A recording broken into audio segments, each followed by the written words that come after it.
Mga kapatid, tinalakay po natin nung mga nakaraan, ito pong part 2, nasa church number 2 pa rin tayo. Medyo nagtagal tayo mga kapatid sapagkat napasarap po ang ating discussion sa mga punto nito. Okay? So ating napag-aralan na po, who are its members? Yung pong church of 1618, Matthew chapter 16:18, which is church built upon the rock. Yung sinabi ng ating Panginoong Jesucristo kay Peter, upon this rock I will build my church, and the gates of hell shall not prevail against it. So, tinalakay ko nung nakaraan na ang church na ito ay siya rin pong church na nandun sa Matthew chapter 18, na kung saan ibinigay ng Panginoong Jesucristo ang mga orders kung ano ang gagawin kapag nagkaroon po ng sigalot sa loob po ng church na iyon. At makikita po natin kung bakit ko nasabing parehas po yung church na iyon ng Matthew 16:18 at saka po Matthew chapter 18 verses 15 to 20 sapagkat yung pong principle po ng binding and binding at saka po yung loosing and binding. Okay? So, kaya ako po naniniwala mga kapatid na meron ng church before the cross. Pero yung church na yon ay hindi po yung church which is Christ's body, which is pag-uusapan po natin sa mga susunod. Natalakay din po natin mga minamahal na kung paano ang isa ay magiging bahagi ng church in the church built upon the rock. Ito po ay sa pamamagitan ng paniniwala na si Kristo ang Mesyas na pinadala ng Diyos, at ang tawag po sa gospel nila ay gospel of the kingdom. May kinalaman po sa millennial kingdom. Kaya ito po diniscuss natin uli, patuloy nating binabalik-balikan, okay, yung kingdom na pinarapisiya kay David. Tinatawag po itong Davidic Covenant. Napag-usapan din natin mga minamahal, yung number 3 question, what is the church called out from? Napag-usapan po natin, natalakay po natin na dahil apostate na po ang bansang Israel noong panahon po ng ating Panginoong Jesucristo, ay inalis po sila, nais ng Panginoon na sila'y alisin doon. At tinawag sila mga kapatid ng Panginoon mula po doon sa apostate at ang tawag nga po dito ay apostate, hypocrite, evil, adulterous, faithless, perverse, vipers, and demon-possessed generation of the house of Israel. Okay? So, mula po doon sa apostate church and rebellious church, rebellious nation of Israel, ay tinawag po ang church na ito. Okay? Yun po yung ating discussion sa number 3. Question number 3. Question number 4, what is the church destination? So, maliwanag po na na-discuss natin na ang destination po ng church na ito ay walang iba kundi ang millennial kingdom. Okay? So, ang pinipreach po dito sa panahong ito is tungkol sa millennial kingdom. Yung kingdom at hand. Okay? Ay ang tinutukoy po niyan ay yung pong millennial kingdom. Hindi po yung church, hindi po yung church sa panahon natin ngayon. Okay? So sana wag po natin imimix yun mga minamahal. Okay? Next, napag-usapan po natin ang number 5, what are the church purposes? What are the church purposes? At yan po ay na-discuss po natin mga kapatid noong nakaraan na i-confirm, okay, pagtitibayin ang mga promises, okay, ng Panginoon sa mga Hudyo. Kaya babalikan po natin yung sinabi sa Romans 15:8 kung ano po ang tungkulin talaga ng ating Panginoong Jesucristo during His earthly ministry. Kaya ang sabi po ni Paul sa Romans chapter 15 verse 8, now I say that Jesus Christ was a minister of the circumcision for the truth of God to confirm the promises made unto the fathers. Okay? Ministro daw po siya ng pagtutuli. Ministro po siya ng circumcised people. Walang iba kundi ang mga Hudyo, ang Hebrew people, mga kapatid, ang mga Israelites. Yun po ang tunay na katayuan o tungkulin ng Panginoong Jesucristo nung siya po ay bumaba. Kaya makikita nyo, maraming utos siya sa mga alagad na huwag pupunta sa daan ng mga hintil, okay? Kundi doon lamang po sa mga nawawalang tupa ni Israel. Okay? So mga minamahal, ngayong hapon, tatapusin po natin itong dalawang katanungan pang natitira. Okay, number 6, who are the church leaders? Who are the church leaders? Okay, kung paanong ang church in the wilderness ay meron pong leader. Tatalakay natin nakaraan sa pangunguna po ni Moses, mga kapatid. Itong church built upon the rock ay malinaw po na mayroon din pong mga leaders. At bagamat plural at sinabi nating leaders, pero meron po among the leaders ay merong isang talagang itinalaga ng Panginoon para magiging tagapamuno sa kanilang lahat. Okay?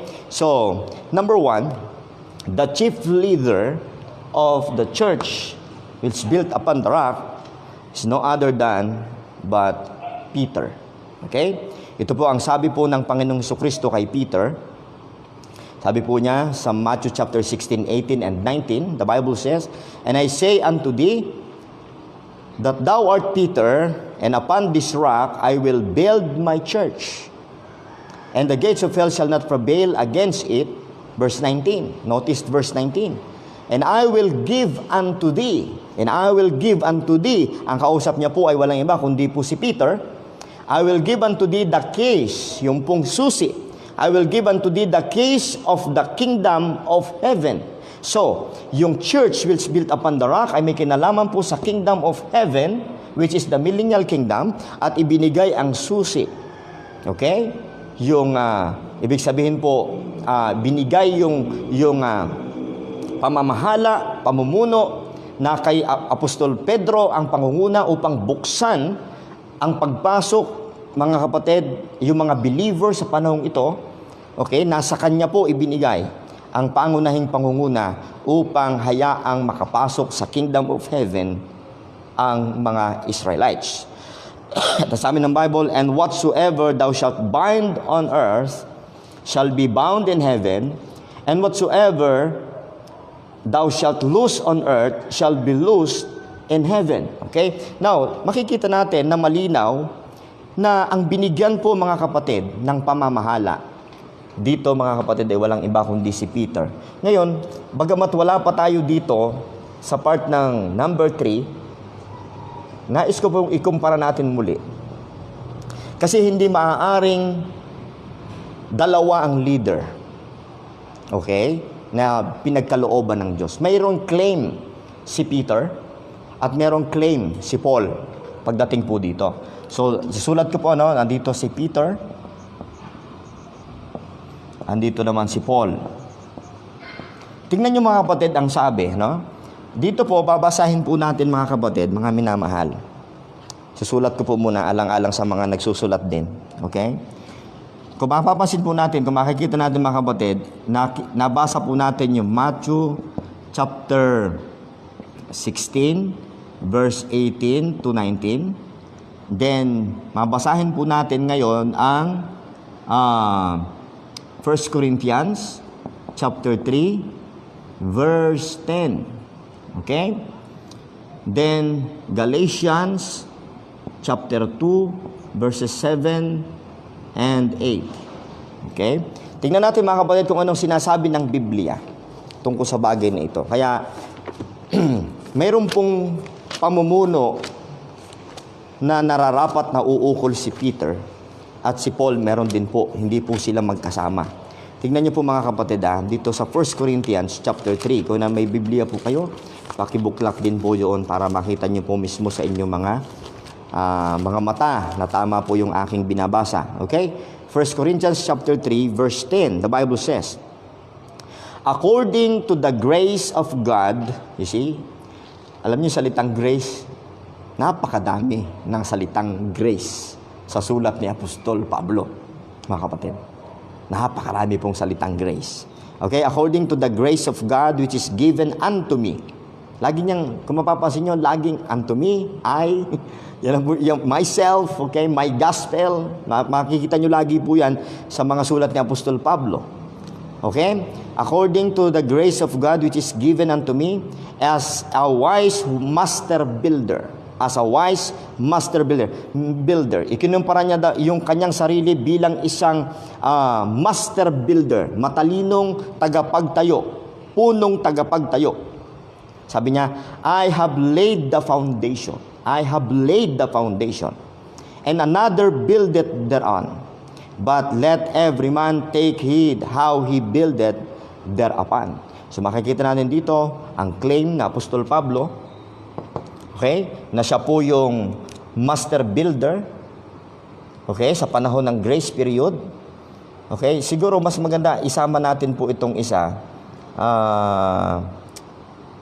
later on, na medyo nawala sa isip ko po yung isa, pero naisip ko na kanina, okay? Actually, wala po ito sa outline ko, itong mga sinasabi kong mga verses na ito. Sumagi lamang po sa aking kaisipan upang bigyan ng diin, upang makita nyo po ng malinaw ang pagkakaiba ng calling ni Peter at saka po ng calling ni Paul, which is i-discuss po natin yan pag tinalakay po natin yung rightly dividing the word of truth. Okay? So, ang pinag-uusapan po natin ngayon ay ang four churches. Okay, so mga minamahal, basahin po natin itong nakasulat dito sa, naalala ko na, Galatians chapter 1 verse 11, okay? And 12. Tingnan niyo yung claim ni Apostle Paul. Galatians chapter 1. Anong sabi mo, mga kapatid? Verses 11 to 12. Okay, listen to this. Sabi ng Bible, Galatians 1:11-12. The Bible says, "But I certify you, brethren, that the gospel which was preached of me is not after man." Okay, malinaw po. Ang gospel na pinipreach ko, sabi ni Apostol Pablo, ay hindi ayon sa tao. Verse 12, "And for I neither receive it of man, ni hindi ko ito tinanggap sa tao." Okay, maliwanag po. "Neither was I taught it," ni hindi ako tinuruan nito. Maliwanag po, ibig sabihin hindi po ipinasa ni Peter o ng 12 disciples ang mga teaching at ang gospel na itinuturo po ni Apostle Paul. But anong sabi niya? "But by the revelation of Jesus Christ." So meron pong direct revelation na ibinigay kay Apostle Paul, mga kapatid. So, then tignan po natin ito.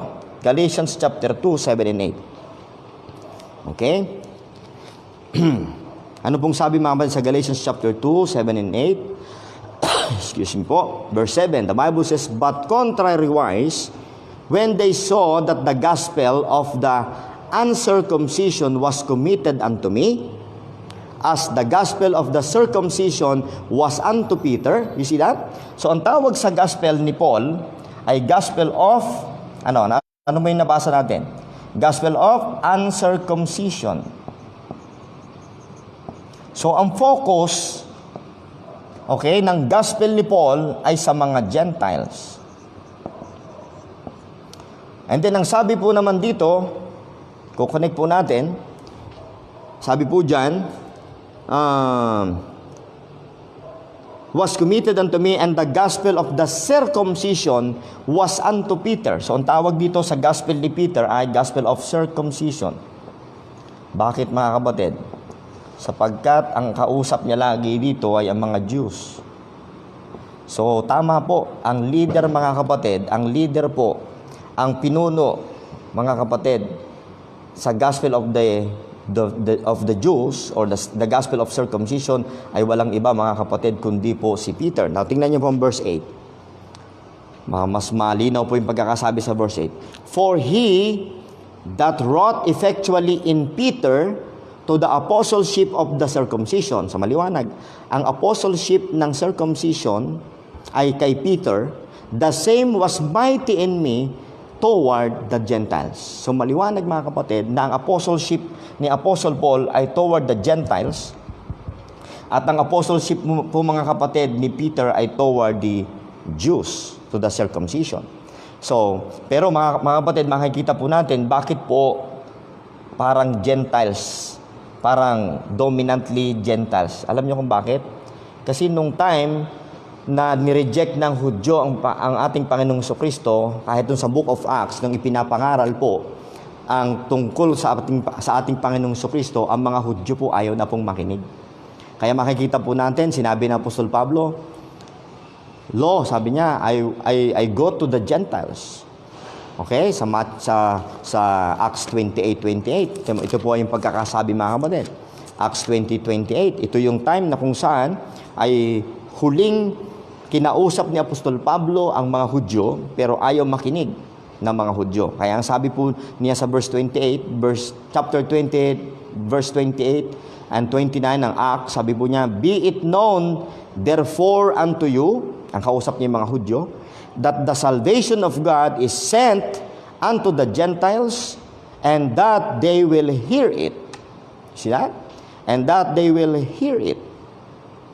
Verse 29, "And when he had said these words, the Jews departed and had great reasoning among themselves." So makikita natin, mga kapatid, ang focus ngayon ng Diyos after po ng Acts period ay toward the Gentiles na. Kaya nung nakukulong na si Apostol Pablo, sinulatan niya mga Ephesus, okay, ang mga believers sa Ephesus, which is the Ephesians. Sabi niya, mga kapatid, sa Ephesians chapter 3 verse 1, "For this cause I, Paul, the prisoner of Jesus Christ, for you Gentiles." See that? For this cause, sabi niya, sa dahilang ito, ako na bilanggo ni Kristo para sa inyong mga hintil. So maliwanag po. At sinasabi din sa Romans na si Paul, sabi ni Paul, "I magnified mine office. I am the apostle of the Gentiles," sabi niya.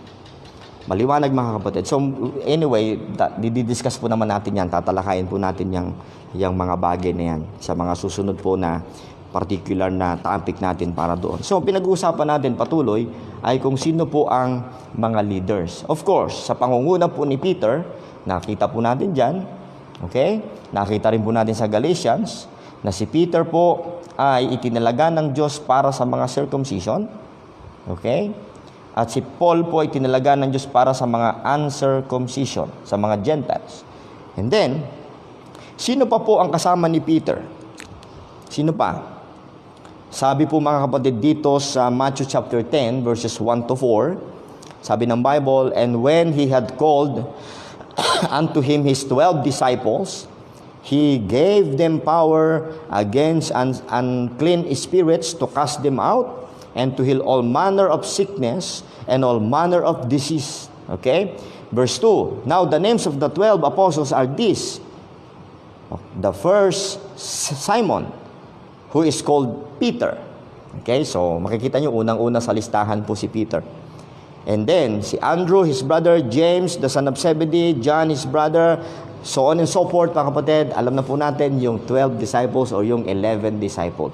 So si Peter po nangunguna, then plus yung 11 disciples, mga kapatid. Okay? So yun po ang ating, yan po yung mga leaders.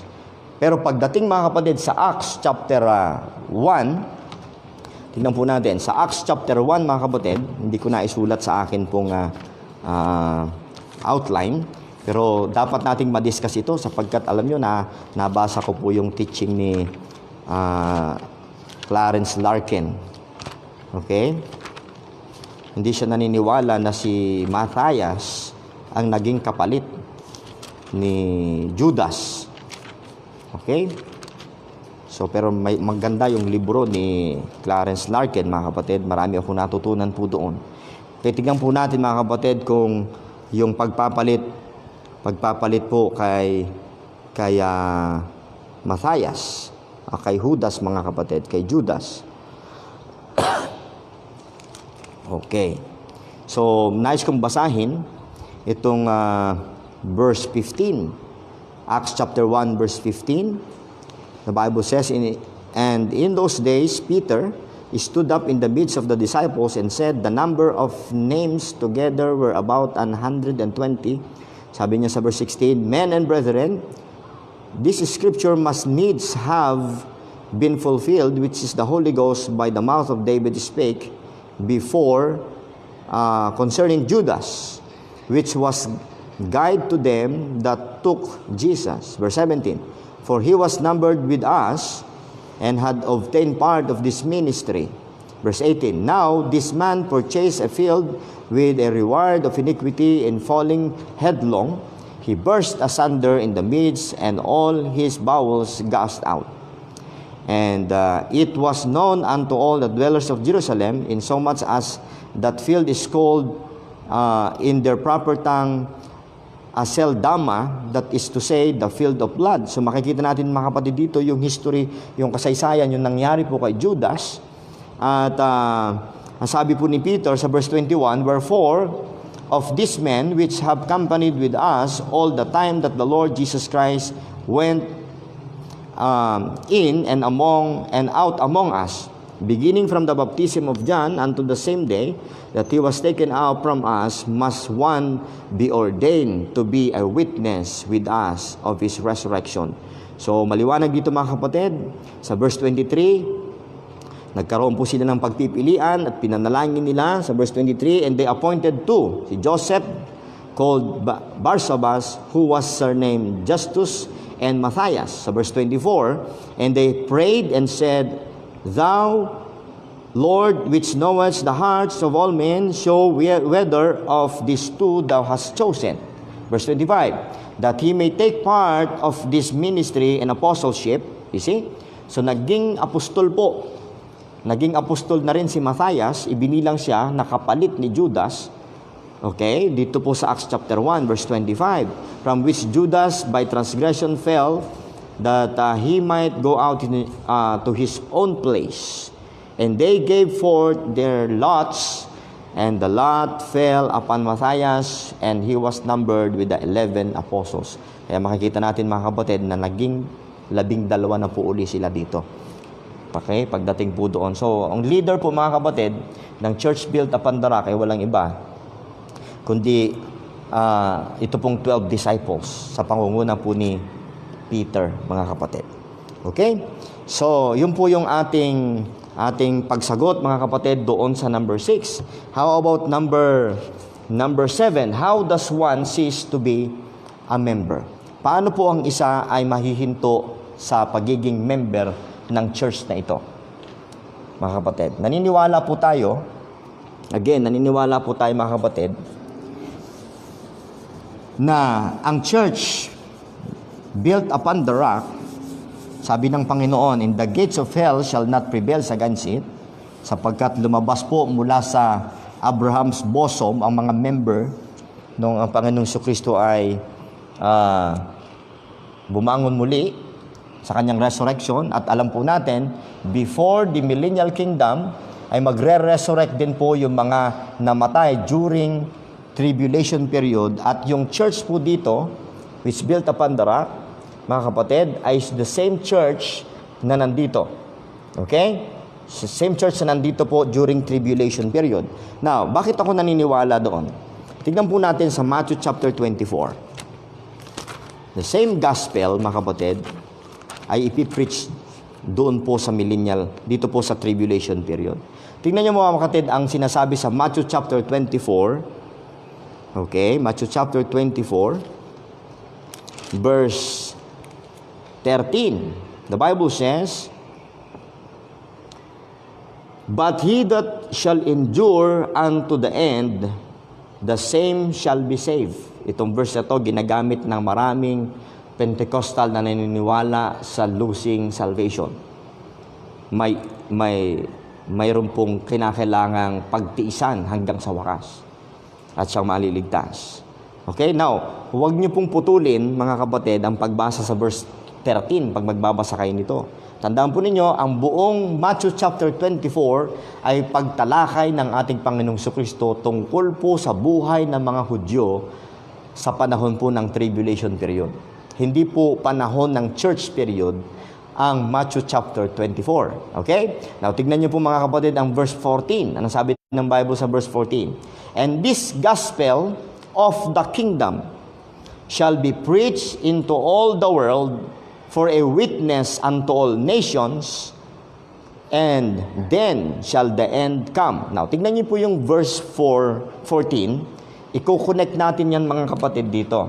Nung ang Panginoong Kristo po ay umakyat na sa Acts chapter 1, okay, sa Acts chapter 1, may sinabi po siya sa Matthew chapter 28 verses 19 to 20 na tinatawag ng marami na Great Commission.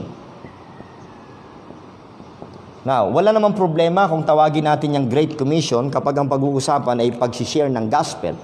Pero kapag doctrinally, pag doktrina ang ating pag-uusapan, sinabi ng Panginoong Jesucristo na lahat ng itinuro ng Panginoong Jesucristo sa mga disciples ay ituro sa lahat ng bansa. Napakaraming turo ho ng ating Panginoong Jesucristo na hindi applicable sa panahon natin ngayon. Okay? Kaya po mga kapatid, tignan po natin, suriin po natin yung Matthew chapter 28. Kung anong pagkakasabi dyan. Matthew chapter 28, verses 19 to 20. Okay? Sabi ng Bible, "Go ye therefore," sinong kausap niya? Sinong kausap niya? Verse 16, "Then the 11 disciples went away into Galilee, into a mountain where Jesus had appointed." So makikita natin dito, ang kausap nila, ang kausap ng Panginoong Jesucristo ay ang 11 disciples. At ang bilin sa kanya, ang bilin sa kanila ng Panginoon sa verse 19 ay ito, "Go ye therefore and teach all nations." Sino magtuturo sa mga Gentiles? Sino mga kapatid? Ang mga Hudyo. Malinaw po yan. "Go ye therefore and teach all nations." Ikumpara po natin dito sa binabasa ko kanina. Yung Matthew chapter 24 verses 13 and 14 ay dito po ang applicable, ang application niyan. Hindi po yan dito mga kapatid. Hindi po yan before the rapture. Hindi po. Tingnan niyo mga kapatid ha, balikan po natin. All nations, inyo pong tandaan yung word na, yung phrase na all nations. Chapter 24 verse 14. Anong sabi ng Bible? 24 verse 14. "And this gospel of the kingdom shall be preached into all the world for a witness unto all nations." You see? "And then shall the end come." So, therefore, ang tawag din po sa gospel na ipipreach dito, mga kapatid, ay gospel of circumcision, which is Jewish. The same here. Okay? Yung pinipreach po ng 12 disciples. Okay? At sinabi dyan, ipipreach into all nations. Yung gospel na yan. And the end shall come. So, gospel of the circumcision or gospel of the kingdom. Ang pagkakabanggit po dito po sa Matthew chapter 24, 13 and 14, mga kapatid, gospel of the kingdom. So, makikita natin na ang magtuturo sa lahat ng bansa, ang inatasan ng Diyos na magtuturo sa lahat ng bansa ay walang iba kundi po ang mga Hudyo. At during tribulation period, mga kapatid, sa pamamagitan ng 144,000 Jews, all males, virgins, amen. Sila ang preacher sa panahong iyon. Okay? Si Moses and Elijah at saka po yung angel. Okay? Sila po yung mga preachers sa panahon po ng tribulation period. At mga kapatid, wala pong Gentiles na preacher during tribulation period. Okay, kaya ang utos po dito sa Matthew 28, 19 and 20, okay, ang inutusan po yung mga Hudyo, yan, na-postpone po yung program ng Panginoon sapagkat inusher ng Diyos, pinasok ng Diyos yung body of Christ, yung church age, from the cross to the rapture. Pero kung titignan nyo mga kapatid, tanggalin nyo po ito, buo po yan, buo. Buo po itong dalawa na to. Okay? So, imagine po, wala po ito mga kapatid. Kasi wala naman po ito sa prophecy.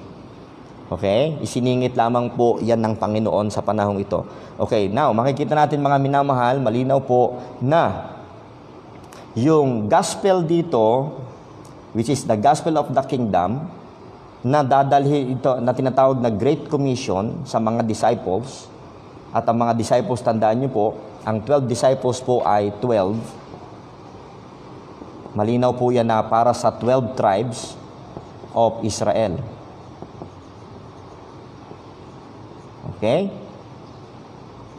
At si Apostol Pablo, mga kapatid, sa panahong ito, okay?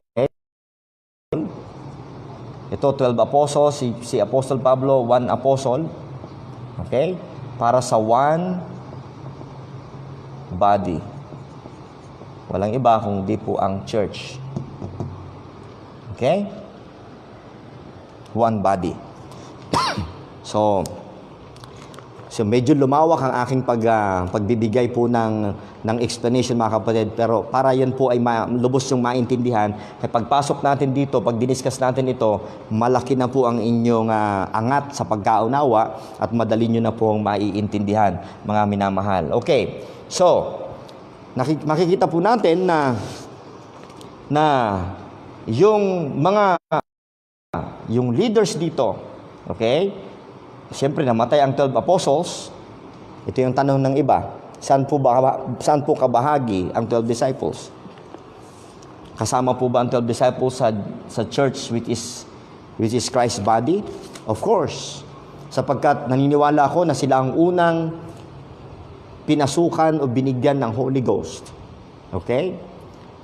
Prior sa Acts chapter 2, binigyan na po sila ng Holy Ghost at sila po ay may seal na ng Holy Spirit. At nakapasok po sila sa dispensation of grace at namatay po sila na ang daladalang doktrina, mga kapatid, ay ang doktrinang itinuro ni Apostol Pablo. Kaya po sila ay bahagi sa body of Christ. Okay? So, yun po yun, mga kapatid. So, i-discuss po natin paano po yung mga tungkulin ng 12 disciples sa millennial kingdom. Hindi po yan conflict. Hindi po yan conflict. Okay? Pag-aaralan po natin yan, mga kapatid, sa mga susunod. Pero, ang nais po natin sabihin, yung message po na iniwan dito sa Matthew 28, 19-20, na tuturuan ng lahat ng bansa, ay papasok, mga kapatid, sa tribulation period. Which is, ang magtuturo naman dyan ay ang 144,000 at sila ang magiging preacher sa lahat ng bansa. Kagaya ng sinasabi sa Matthew 24, verse 14. Ulitin ko po, ang sabi rito, "And this gospel of the kingdom shall be preached in all the world, for a witness unto all nations, and then shall the end come." What's that end?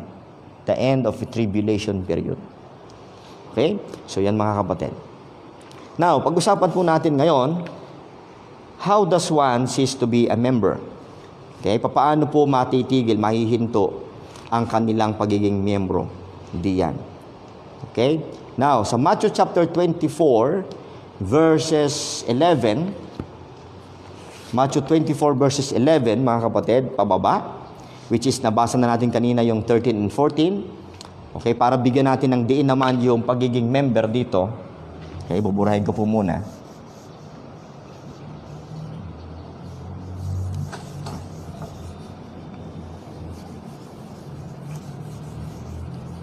Okay. Babasahin ko sa verse 11, 24:11. By enduring unto the end. Okay? Dito mga, especially dito po, mga kapatid, sa tribulation period, karugtong po yan, iisa lamang po yan, mga kapatid. Meron pong tinatawag, mga kapatid, na endurance. Okay? Enduring unto the end. Matthew chapter 24 verse 11, the Bible says, "And many false prophets shall rise, and shall deceive many. And because iniquity shall abound, the love of many shall wax cold. But he that shall endure unto the end, the same shall be saved. And this gospel of the kingdom shall be preached in all the world." So, bahagi po ng gospel of the kingdom yung losing salvation, especially during tribulation period. Okay? Ang tawag dyan ay gospel of the kingdom. Sabi niyan, "Shall be preached into all the world for a witness unto all nations, and then shall the end come." Now, kung mapapansin niyo, mga kapatid, yung salitang enduring, okay? Endurance. Makikita po natin, mga kapatid, sa Book of Hebrews. Ang Book of Hebrews po ay transitional book from, mga kapatid, between, okay? From the church age to tribulation period. Yan po yung order ng pagkakasulat po ng Book of Hebrews. Kaya makikita po natin, mga kapatid, na maraming mga verses dyan na kung saan ay meron pong pagkakaiba sa turo ng Apostol Pablo with regards sa eternal security. Tignan niyo po ang Hebrews chapter 3 verse 6. Sabi po dito, "But Christ as a son over his own house, whose house are we? Listen to this. If we hold fast the confidence and the rejoicing of the hope firm unto the end. So, lagi natin makikita yung word na unto the end. Okay? Holding fast unto the end. Hebrews chapter 3 verse 14. For we are made partakers of Christ if we hold fast, okay? No, sabi rito, if we hold the beginning of our confidence is steadfast unto the end. So, partakers daw tayo ni Kristo, sabi po dito sa verse na ito, kung if we hold the beginning of our confidence is steadfast unto the end. Pagdating sa Hebrews chapter 6 verse 11, sabi ng Bible, and we desire that every one of you do show the same diligence to the full assurance of hope unto the end. You see? Nakita niyo pong word na unto the end. Okay? Unto the end. Which is, unang nabanggit ito sa Matthew chapter 24 verse 11. He that shall endure unto the end shall be saved. Revelations 2:26, and he that overcometh and keepeth my works unto the end, to him will I give power over the nations. So, ang kausap dito, mga Hudyo, over the nations. So, makikita natin mga minamahal na ang pagiging member dito ay hindi kamukha po dito na meron pong maliwanag, may sealing of the Holy Spirit o yung tinatawag na eternal security. Okay? Ang eternal security po mga kapatid, yung sealing of the Holy Spirit ay dito lang natin makikita sa panahon po ng grace period mga kapatid. Ngayon, tungkol po doon sa tataka ng 666 na sinasabi ng iba. Okay? Ito po ang ating paliwanag dyan mga kapatid. Okay? By taking the mark of the beast, paano po sila matatanggal dito? Pag hindi sila nag-endure unto the end. Okay? Hindi nila pinahawakan yung confidence nila unto the end. Okay? Pakikita ko yung mga verses mamaya mga kapatid. Now, sunod. Paano? By taking the mark of the beast. Ang sabi po mga kapatid sa Revelations 14 verse 9, ang ganito.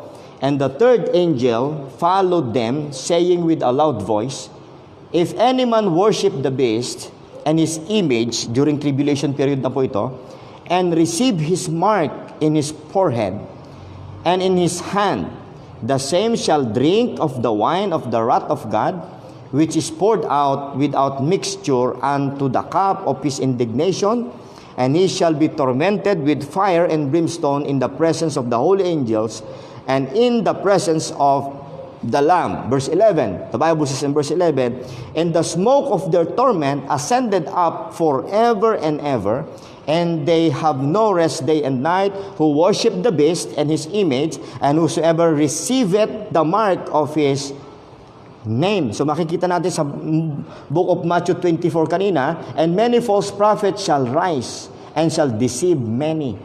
Now, kahit na ikaw po'y sinasabi mong mananampalataya ka sa panahong ito, pag ikaw ay naniwala na deceive ka doon sa Antichrist at nagpatataka ng 666, mga kapatid, kasama ka dito sa ito torment, sa forever and ever sa hell.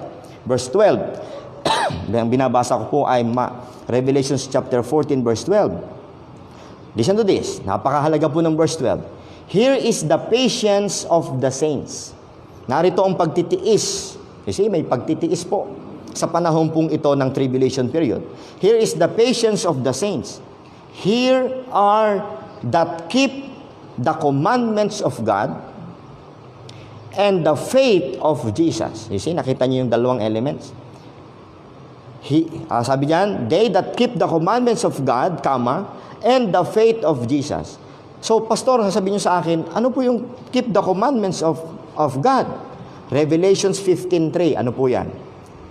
Ano mo sabi doon? Revelations 15:3. And they sing the song of Moses, the servant of God, during tribulation period. Okay? They sing the song of Moses, connected sa commandments of God. Okay? And the song of the Lamb. So, dalawa po ang kanilang inaawit. The song of Moses and the song of the land, saying, Great and marvelous are thy works, Lord God Almighty, just and true are thy ways, thou kings of saints. So makikita natin mga kapatid dito, yung operation ng Panginoon during this time ay ibang-iba po sa operation ng Diyos sa panahon po ng New Testament sa church period. Okay? Now, tingnan po natin mga kapatid. Under this, isinulat ko po, eternal life is not a present possession, but a future promise. Alam niyo po, ang katibayan ng eternal life ay ang pagkakaroon ng indwelling of the Holy Spirit or yung tinatawag na sealing of the Holy Spirit. Before the cross, mga kapatid, wala pang sealing of the Holy Spirit. Okay? And after the dispensation of grace, wala din pong sealing of the Holy Spirit. Kaya po masasabi natin na ito po mga kapatid ay ang eternal life ay future promise. Hindi po present possession kagaya po sa ating panahon ngayon. Okay? So ito po yung verse. Sa Hebrews 6:4, don't forget, the book of Hebrews were written specifically for the Hebrews. Kaya nga, very obvious naman. Hebrews. Okay? The book of Hebrews were written for the Hebrew people. Pero sabi ko nga sa inyo mga kapatid, kasi transitional period yan, may makikita rin po kayo na mga bahagi ng kasulatan, and we believe si Apostle Paul po ang nagsulat nito. Makikita po natin mga kapatid yung flavor ng grace, okay, sa book of Hebrews. Pero hindi natin pwedeng i-deny yung mga verses sa Bible na nagsasabi tungkol po sa pamamaraan ng Diyos para sa mga Hudyo during tribulation period. Now, ito po ang sabi mga kapatid sa Hebrews chapter 6 verse 4, which is ito po ay binabaluktot ng maraming mga expositor tungkol po sa eternal security. At hindi daw po ito nagsasabi na naglulus ang salvation. So, tingnan po natin mga kapatid sa verse 4. For it is impossible for those who were once enlightened. Okay? Na-enlightened na sila and have tasted of the heavenly gift and were made partakers of the Holy Ghost. You see? Made partakers of the Holy Ghost. Ito po yung panahon, mga kapatid, ng mga disciples. Okay? Na kung saan sila po ay ginagabayan ng Holy Spirit para magpalayas ng diablo. I believe si Judas Iscariot, may kakayahan din siya magpalayas ng demonyo. Nung panahon na yon, dito po. You see? Pero makikita natin mga kapatid sa huling-huli ng buhay ni Judas. Talaga naranasan ni Judas to na enlightened siya, tasted of the heavenly gifts, okay, made partakers of the Holy Ghost. Bahagi po siya sa gift of the Holy Ghost, mga kapatid. And have tasted the good work of God. Naranasan lahat ni Judas yan. And the powers of the world to come. Naranasan po yan ni Judas. Sabi yan, if they shall fall away, to renew them again unto repentance. Sabi dito, kung yung pagsisisi ba, mga kapatid, alam niyo ba na during this time, may tinatawag ang Bible na space to repent. Ang Diyos ay nagbibigay ng espasyo para magsisi.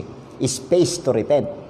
Pag hindi ka nagsisi, dun sa espasyo na ibinigay ng Diyos upang ikay magsisi, hindi ka na maliligtas. Especially during tribulation period. Okay? So sabi po rito, if they shall fall away, to renew them again unto repentance, seeing they crucify to themselves the Son of God afresh, and to put him to an open shame. Verse 7, for the earth which drinketh in the rain that cometh off upon it, and bringeth forth herbs, meat for them by whom it is dressed, receiving blessing from God. Verse 8, but that which is beareth thorns and briars is rejected, and is nigh unto cursing. Listen to this, whose end is to be burned. Okay? Whose end is to be burned. And now, nais ko pong i-discuss mga kapatid, yung sinasabi ko kanina na place to repent. Meron pong place to repent na sinasabi, space to repent. Okay? Place of repentance, yun pong ibig sabihin ko.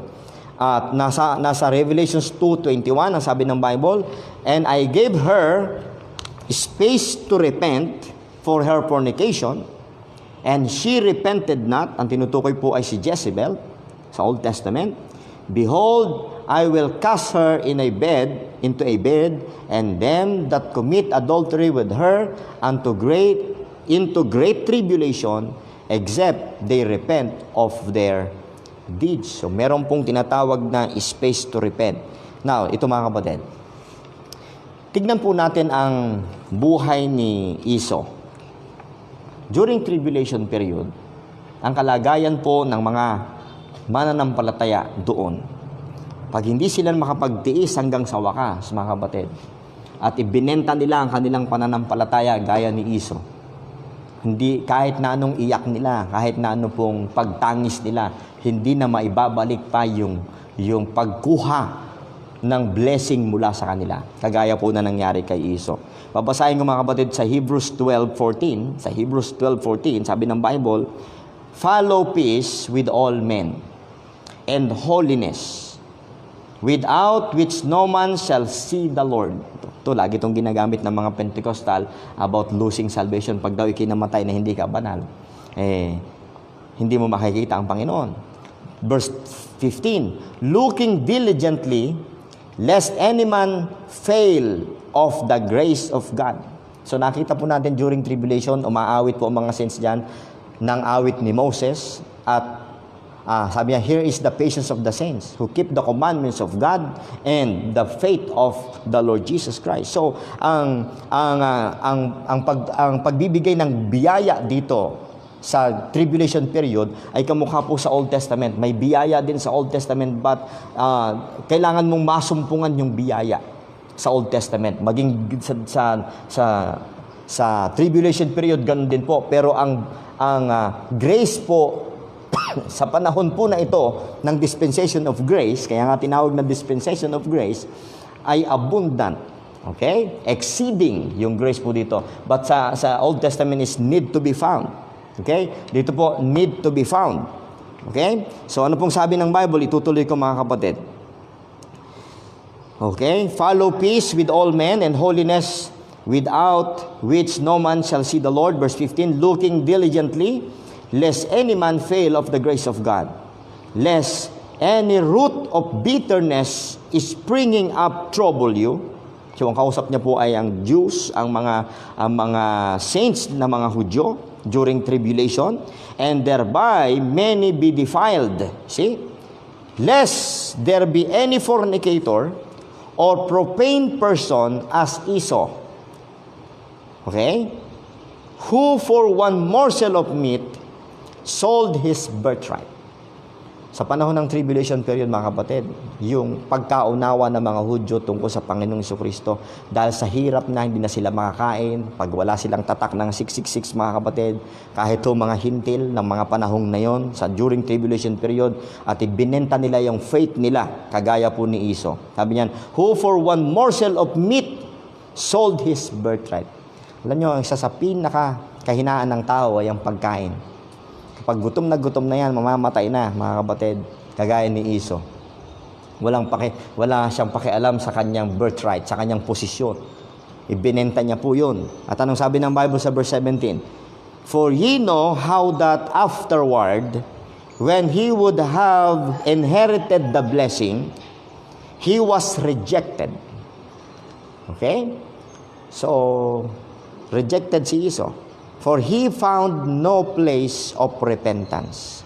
Iko-connect nyo po yan doon sa Hebrews chapter 6, verse 4. For it is impossible for those who once enlightened, okay, to renew them again unto repentance.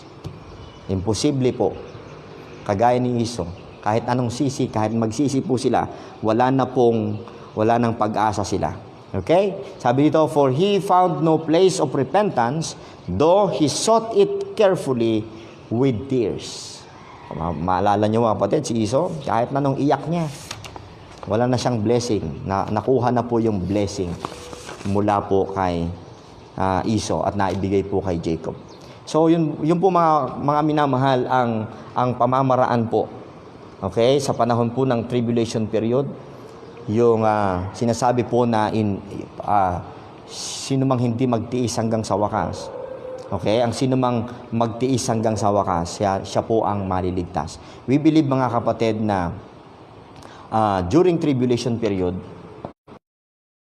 ang kaligtasan po ay through endurance. Yes, by faith ang kaligtasan. Pero yung faith nila, hinihingan ng Diyos ng specific na obedience sa salita ng Panginoon. Ang utos ng Panginoon, huwag kang magpatatak ng 666. So what will the faith do? Anong gagawin ng faith? Hindi, huwag kang magpatatak. Pag nagpatatak ka, wala kang faith. Okay? Wala kang tunay na faith. So, kaya po, mga kapatid, ang kagandahan po sa dispensation of grace, mga kapatid, once na ikaw ay nag-believe, once na ikaw nag-believe, mga kapatid, you are sealed of that Holy Spirit of promise unto the day of redemption, which is the rapture. Okay? Yan pong specific and special dealings ng Diyos na yan, mga kapatid, ay nasa body of Christ, nasa panahong ito ng dispensation of grace.